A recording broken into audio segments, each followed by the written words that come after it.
Boa noite. Neste Câmera 9 especial, nós vamos contar a história de um homem. Um homem que escreveu livros e deixou uma obra muito sólida. E essa obra continua até hoje. Esse homem construiu tudo isso aqui nessa região. Mais precisamente, na cidade de Matão, e começou a escrever essa história na passagem do século. Porém, esse homem hoje, ele é mais conhecido na França, na Alemanha, enfim, em toda a Europa, e é pouco conhecido aqui no Brasil. Para ser mais preciso, ele é muito conhecido entre aqueles que rezam na doutrina espírita. Porém, ele transcende, ele suplanta a própria religião, porque a sua obra está apoiada na caridade, na bondade, na persistência e na inteligência.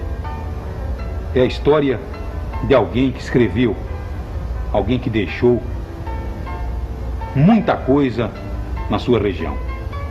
É a história de Cairbar de Souza Chútil, o bom farmacêutico de Matão.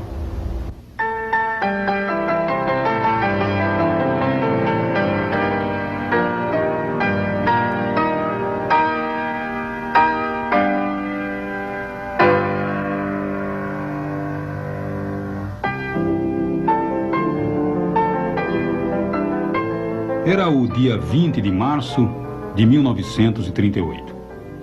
Esse teatro, o antigo Teatro Municipal de Araraquara, iria receber uma das maiores plateias de toda a sua história. Gente vinda de todos os cantos do país, não para assistir a uma peça ou uma ópera, gênero e moda, mas sim para participar da homenagem que seria prestada a um homem simples que falecera meses antes, deixando uma grande obra. Uma obra que mais tarde seria conhecida em todo o mundo. Esse homem, Cairbar de Souza Chútil.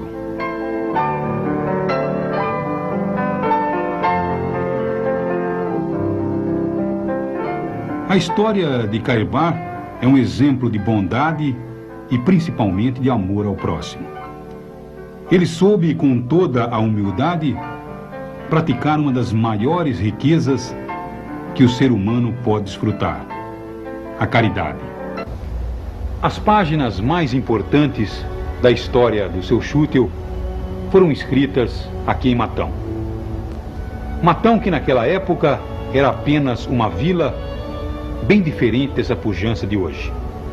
E o próprio Chútil, vejam, ao desembarcar em Matão, disse: Matão. Uma cidadezinha cercada por densa mata, vigiada por cobras, onças e macacos.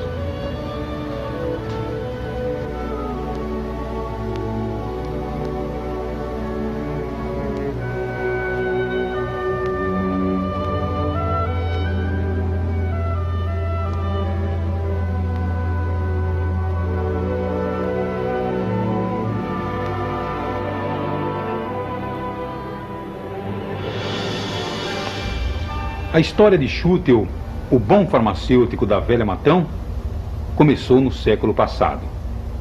E foi exatamente no dia 22 de setembro de 1868.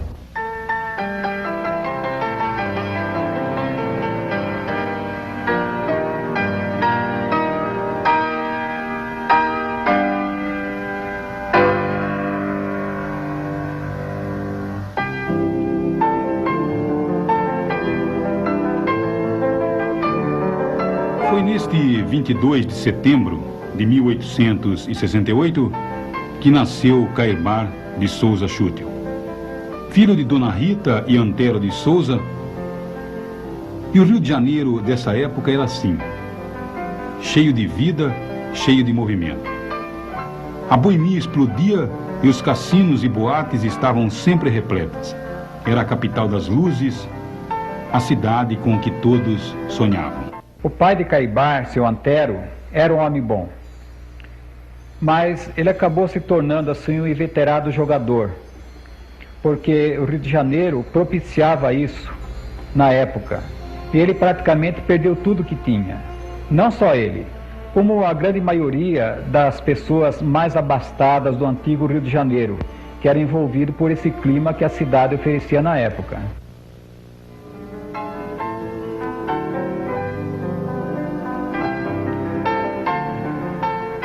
Caibar ficaria órfão com 10 anos. O pai e a mãe partiriam desse mundo no mesmo ano de 1878. O pequeno Schutel foi morar com os avós. Dr. Henrique Schutel, o avô, era um homem rico, porém muito enérgico.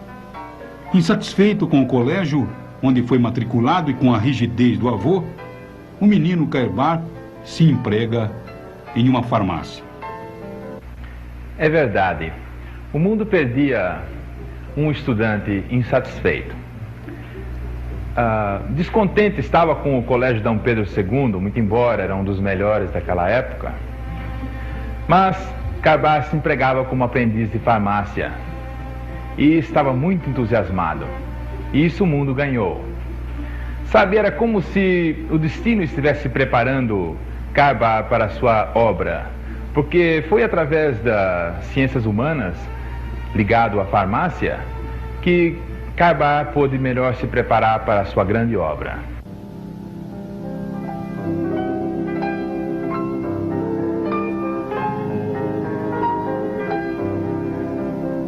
Schutel, na flor da mocidade, deparou com um Rio de Janeiro ainda mais efervescente. Com 800 mil habitantes, a cidade continuava mais envolvente e cada vez mais afeita aos prazeres. Os cassinos e a vida noturna continuavam influenciando no comportamento da juventude. E Caibar, apesar de ser um dedicado trabalhador durante o dia, parecia propenso a seguir o mesmo caminho do pai, debruçando-se sobre a mesa do jogo. Era o Rio de Janeiro das luzes, era o Rio de Janeiro das praias, o Rio de Janeiro da boemia.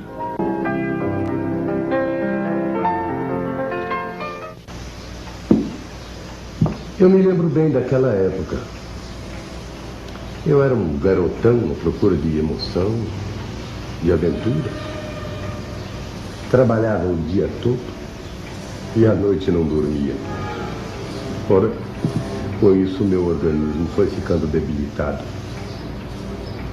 Quando o médico me deu um notícia, a tuberculose te pega. Era uma doença temida, mortal. E eu acabei escutando o conselho do médico.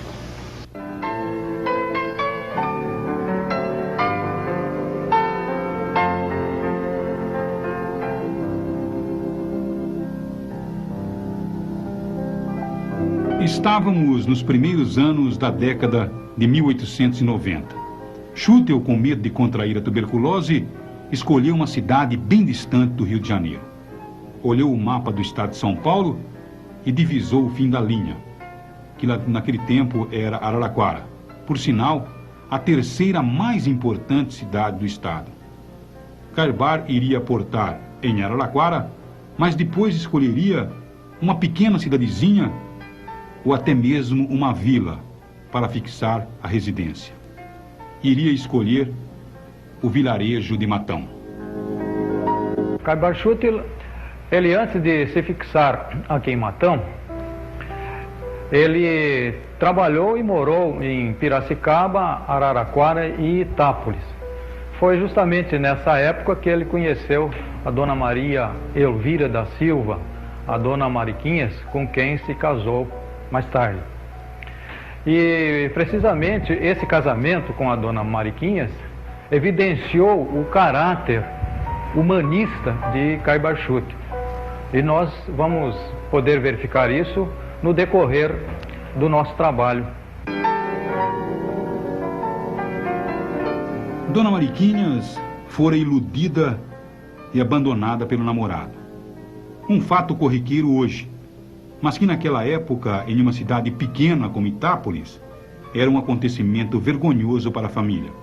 A moça foi expulsa de casa, abandonada pela família, e foi morar em Araraquara, sozinha, conhecendo a dor desse abandono. E foi exatamente ali que conheceu Cairbar de Souza Schuttel. Não tivemos filhos, mas nossa vida foi harmoniosa e muito feliz.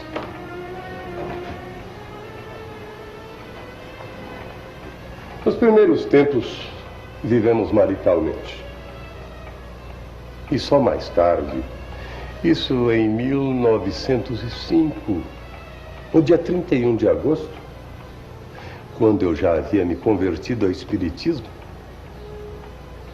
é que foi realizado o matrimônio no civil. Quando chegou aqui na região, Schuttel começou a trabalhar em uma farmácia. E essa farmácia ficava exatamente onde hoje fica a Farmácia Raia, no centro de Araraquara, na rua 9 de Julho, esquina da Avenida São Paulo. Mas a história do velho Schuttel continua. A seguir, você vai ver aspectos da vida desse homem que fazia da caridade a sua prioridade de vida. Como era Matão, onde Schuttel desembarcou? Era uma célula encravada no meio do sertão árido. Mas ninguém melhor do que o próprio Schuttel poderia transmitir aquilo que viu quando chegou. E foi assim que ele escreveu. Foi assim que ele encontrou Matão no começo do século. O nome de Matão era plenamente justificável. Era o início do século e o vilarejo parecia guardado pelas frondosas árvores e pelos bichos selvagens que habitavam seus arredores. Era uma imensidão virgem que dava medo. Foi preciso sacudir a fisionomia da terra com machadeiros broncos e valentes, derribando e fazendo estrondar no seio da floresta abrupta árvores e mais árvores, para que no dia 25 de março de 1895 fosse levantado o cruzeiro no coração do patrimônio, simbolizando o triunfo da vila do Senhor Bom Jesus das Palmeiras do Matão. E foi pouco depois, em maio de 1900, já no limiar do século XX, que a pacatez da vila ouviu, sobressaltada, o primeiro apito rouco da locomotiva de George Stephenson. Rangendo as rodas sobre os trilhos de bitola estreita, ela vinha trazendo progresso, carregando nas costas 2 ou 3 vagões de esperança. Eu quase cheguei com ela.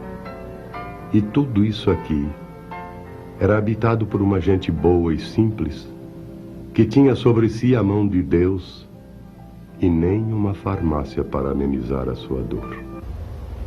Foi exatamente nessa esquina da Rua do Comércio que o velho Schuttel instalava a primeira farmácia em Matão.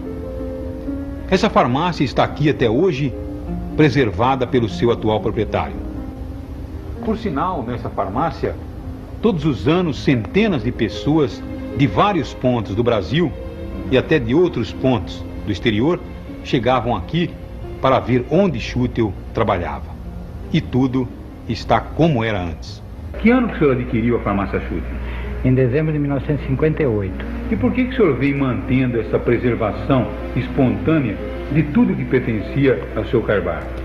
Não, porque sempre foi uma farmácia tradicional e é uma obrigação, inclusive pelo nome, né, e pela personalidade, de manter essa farmácia no estado atual em que está, para manter as tradições que ele sempre teve. O seu Schuttel, ele faleceu em 1938. Em 38. O senhor adquiriu a farmácia em 1958. 58. 20 anos depois. 20 anos depois. Agora, diga uma coisa, os fregueses ainda lembravam naquela época do seu Schuttel? Sim, muitos vinham perguntar. Tinha muitas fórmulas em sua farmácia? Fórmula D? Sim, ainda há muitas fórmulas e formulários guardados. O senhor manipula algumas ou não? Não, hoje há dificuldade de sais para aquelas fórmulas daquele tempo, né? Quer dizer, não há possibilidade mais. Algumas a gente mantém porque ainda acha alguns sais e alguns líquidos necessários para isso. Agora, o senhor, como proprietário, pensa em preservar eternamente esse patrimônio? Enquanto eu estiver aí, eu manterei da mesma forma.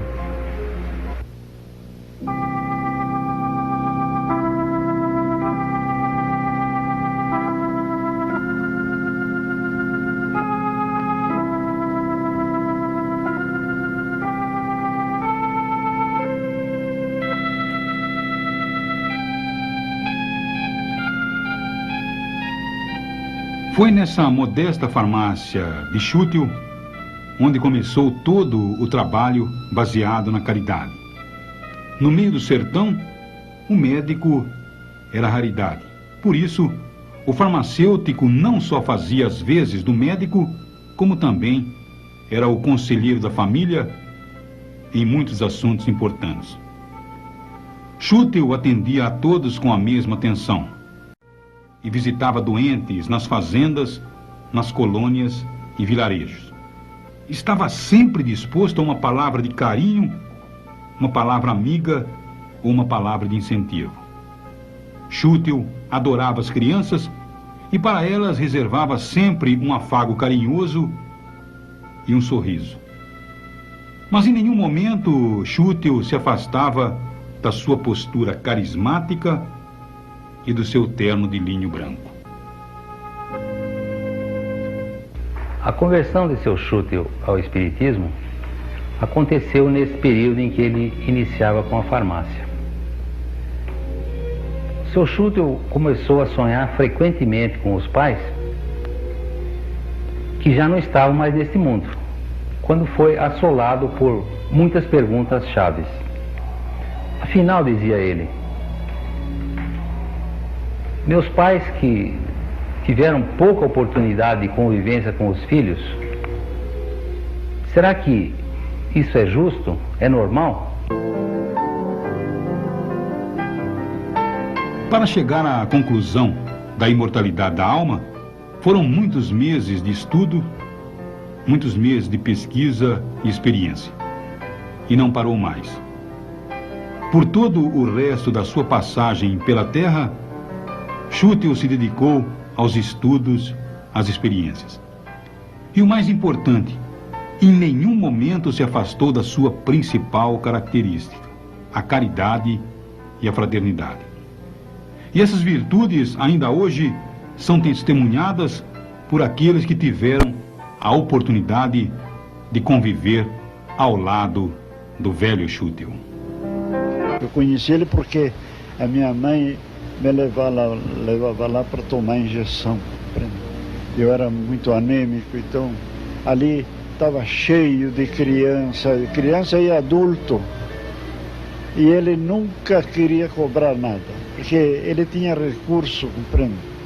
Ele era um homem, eu sei que a farmácia dele não era dele, era do povo. Ele mais trabalhava assim de graça do que cobrava. Viu? Contam os historiadores da cidade fatos que realmente demonstram o espírito evoluído e também impetuoso do seu Schuttel.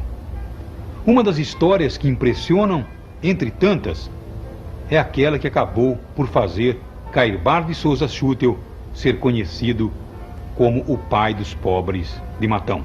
Bem, as histórias são muitas. Esta é realmente marcante. Sempre havia alguém batendo à sua porta pedindo alguma coisa. Alimento, roupa, remédio. E seu Schuttel atendia a todos. Quando não era ele, era a dona Mariquinhas quem fazia a caridade.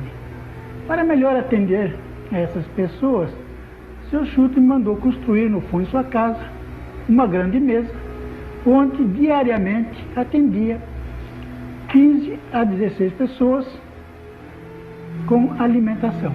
Estava lá escrito na frente da farmácia dele, amante da pobreza, e era mesmo. Era amante da pobreza. Eu sou testemunha disso. Ele era extraordinário. A bondade dele era uma coisa fenomenal, vamos falar.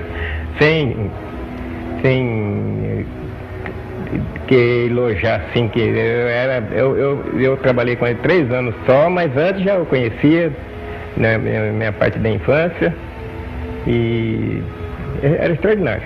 Schutel reunia em si todas as qualidades de um grande cristão, sendo ainda um gigante na defesa da sua doutrina espírita. Seria capaz de entregar a sua vida, claro, se preciso fosse. Entregar a sua vida em favor de qualquer pessoa que necessitasse. Mas no momento em que tentasse denigrir os princípios espíritas, ele se agigantava e se defendia com todas as suas forças.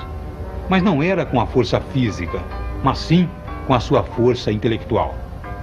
Por isso, para abrigar e levar as suas ideias, é que viria a fundar primeiramente o jornal Clarim, depois a Revista Internacional do Espiritismo e finalmente a editora de livros. Tudo foi criado com muito trabalho e muita dedicação. E só essa força pôde vencer as dificuldades e continuar viva até hoje.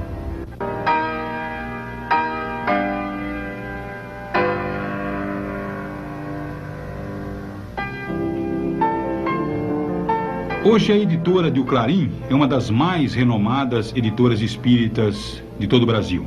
Seu parque gráfico não possui nenhuma ostentação. Porém, modernizou-se com o tempo, acompanhou a evolução, adquirindo máquinas modernas que possibilitam a rapidez exigida pelo mercado.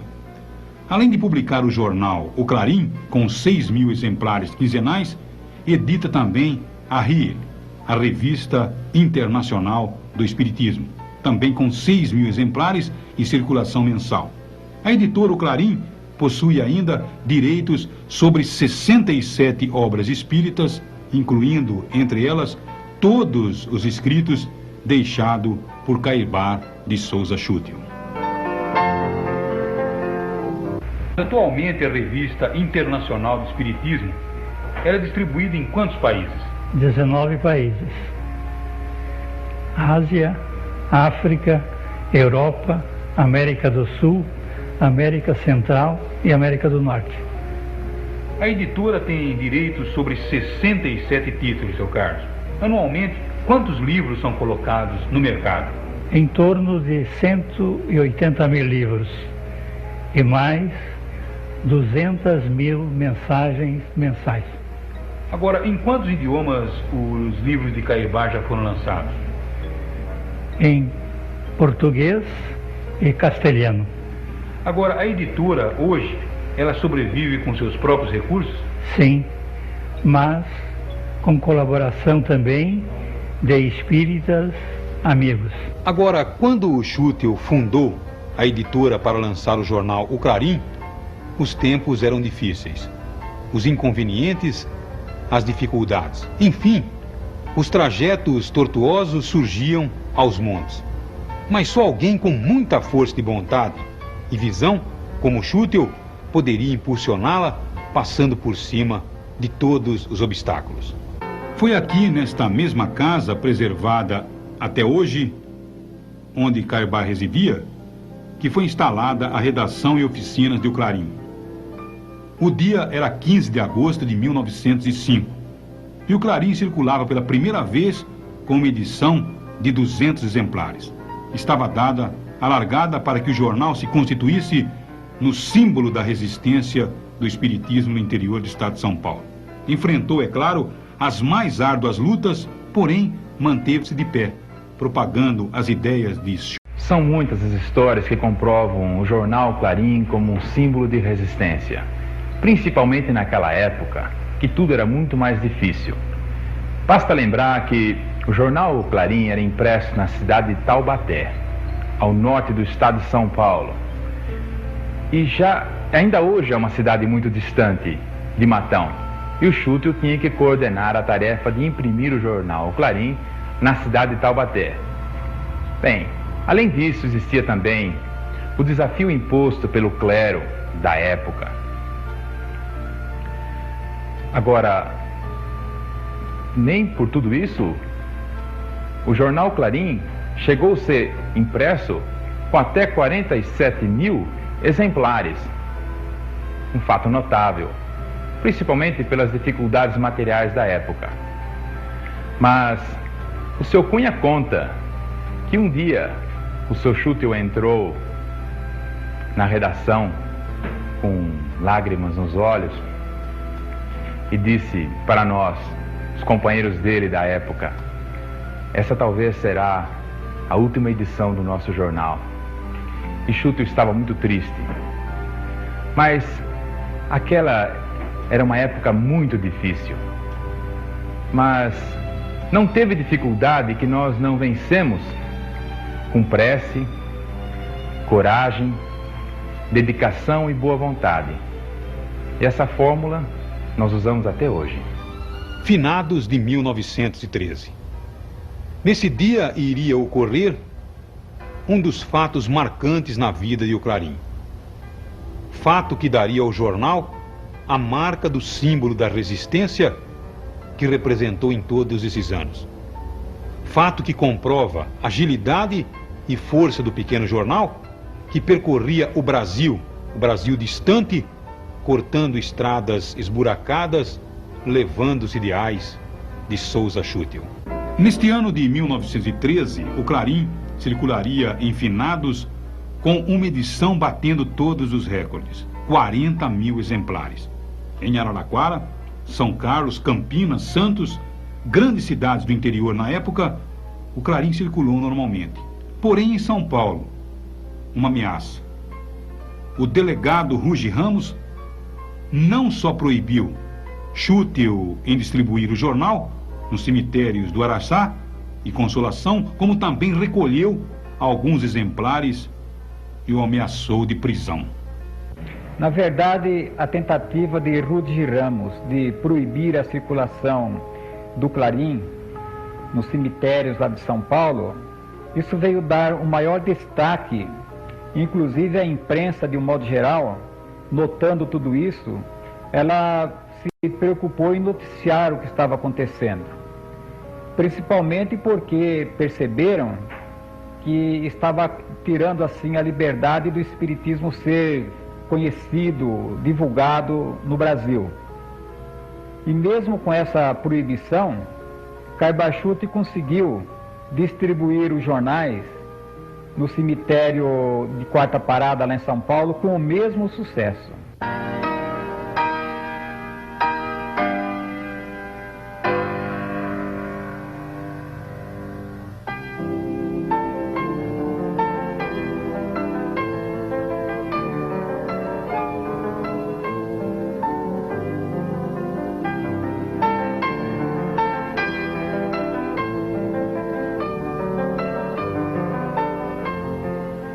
Lá pelos idos de 1937, surgiu em São Paulo, capital, um grupo denominado Ação Espírita Paulista. O grupo possuía interesses políticos, claro, para também poder contar com o apoio dos políticos fortes e influentes da época. Um dos articuladores desse grupo era Campos Vergal, grande amigo de Carbar, que pediu fosse divulgada notícias políticas em O Clarim sobre a ação desse grupo. Afinal, as eleições estavam próximas e se a vitória fosse conquistada, a doutrina espírita teria força maior e maior amparo.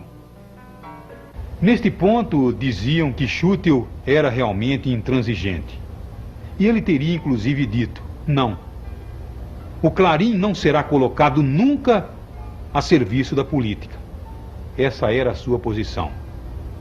O velho Schuttel não sustentava interesses e vivia para servir. E tem um outro fato marcante que envolve a política. E esse fato também iria acontecer na vida de Schuttel. Eu estava aqui no meio desta sala, quando chegou às minhas mãos um cartão enviado pelo cientista Ernesto Bozan. Ernesto Bozan era um dos cientistas mais respeitados do mundo. Ele cumprimentava meu arrojo por ter a audácia de enfrentar o sertão bravo. levando à frente os ideais do Espiritismo. Ele havia tomado conhecimento do nosso trabalho através de um artigo publicado na Revista Internacional do Espiritismo. Agora, nessa época, o então presidente Getúlio Vargas iniciara uma grandiosa investida para fechar todos os centros espíritas do país. Aí, só me restava uma única alternativa: enviar a ele o cartão que eu recebera de Bozano. O Getúlio era um grande admirador de Ernesto Bozano. Com isso, imaginei que ele seria sensibilizado e passaria a olhar o Espiritismo com outros olhos. Foi uma intuição que tive. E Getúlio recebeu o cartão. E realmente mudou de ideia. Voltou atrás na sua intenção de fechar todos os centros que se multiplicavam no país.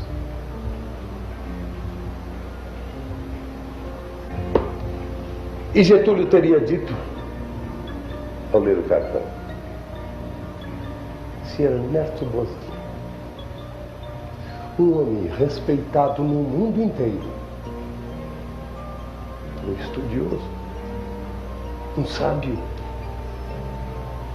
se ele respeita e aceita o Espiritismo, por que nós é que vamos... As principais armas de Schüttel para vencer os obstáculos. Ninguém mais do que ele acreditou que poderia emancipar Matão, dar condições para o seu povo trabalhar e abrir espaço para que a cidade viesse a se constituir nessa potência de hoje. O velho Schüttel talvez não pudesse imaginar que a sua pequena Matão viesse a crescer tanto. Cresceu. Cresceu talvez impulsionada pelos fluidos positivos da sua personalidade. Mas tudo foi através de muita luta.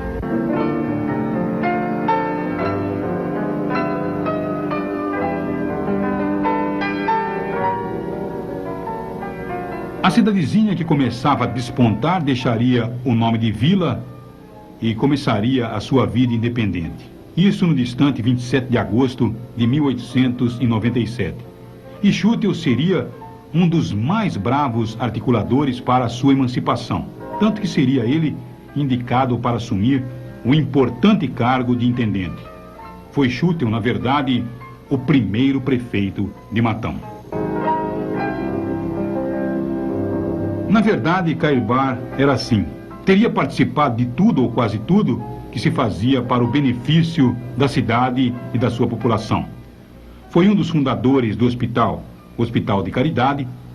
Foi um dos fundadores da Associação Comercial e Industrial de Matão. E ainda mais, chegou a ser presidente da Sociedade São Vicente de Paulo, uma entidade católica. Política não. Esse era realmente o princípio de Schüttel. Ele foi o seu primeiro prefeito, o primeiro prefeito de Matão, porque tinha certeza que a cidade precisava da força do seu impulso e do seu talento. Porém, foi só. Ele estava muito mais preocupado em levar o verdadeiro sentido da religião. E por isso, tinha uma posição bem definida sobre esse assunto. A religião não pode ser uma manifestação a serviço de cultos ou dogmas de qualquer igreja. A religião não é monopólio de determinado povo, de determinada raça. A religião é um apelo, é um chamamento à razão, ao sentimento, e conduz os espíritos a destinos imortais.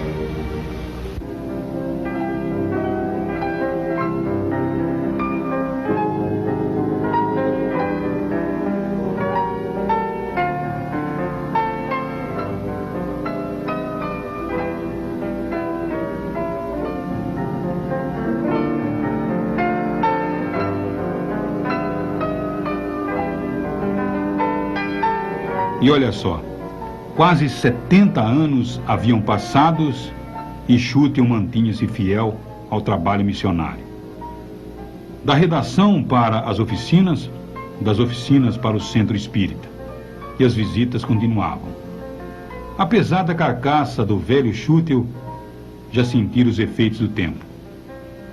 Porém, Caibar carregava dentro de si toda uma experiência de vida que já havia passado para artigos escritos em O Clarim e também na Revista Internacional do Espiritismo ou para os seus livros que publicara. No dia 3 de janeiro de 1938, Schüttel quedou-se, e quedou-se de vez, indo para a cama. No peito, um coração doente que dava sinais de fadiga. Era sinal de que o fim estava próximo. Um fato que estaria ainda por marcar a vida do missionário de Matão, e fato esse que ele relutava muito para contar, porque teria receio que pensasse que estivesse delirando. E aconteceu no final de tarde, e foi assim. Toninha, minha filha, me desculpe, mas você não sabe o que está se passando na minha alma. O senhor não está bem? Não, pelo contrário. Pelo contrário. Você não pode imaginar a alegria que eu sinto neste momento. Antônio, eu estava aqui relutando se me abria com você ou guardava tudo para mim. Mas a você, amiga de tantos e tantos anos, eu não poderia me furtar a contar. Antoninha, eu vi Jesus. Não fale nada para ninguém, mas eu vi Jesus e ele me consolou. Eu não quero que ninguém saiba, porque eu tenho consciência de que não fiz nada para merecer tanta graça. Mas o fato é que ele me apareceu.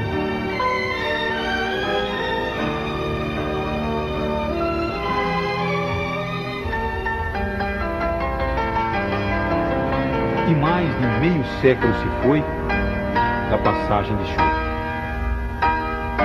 Ele, mais do que ninguém, está provando agora que a vida não termina.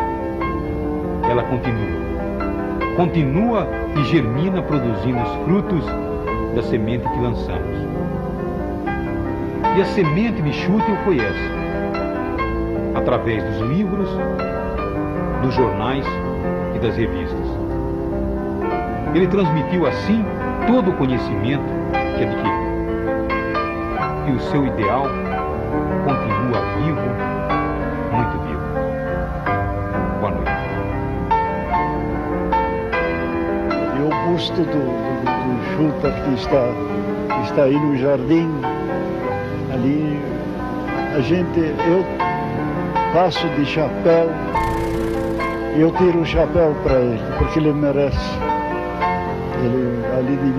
Ele devia ter uma estátua gigantesca aí, pelo valor desse homem.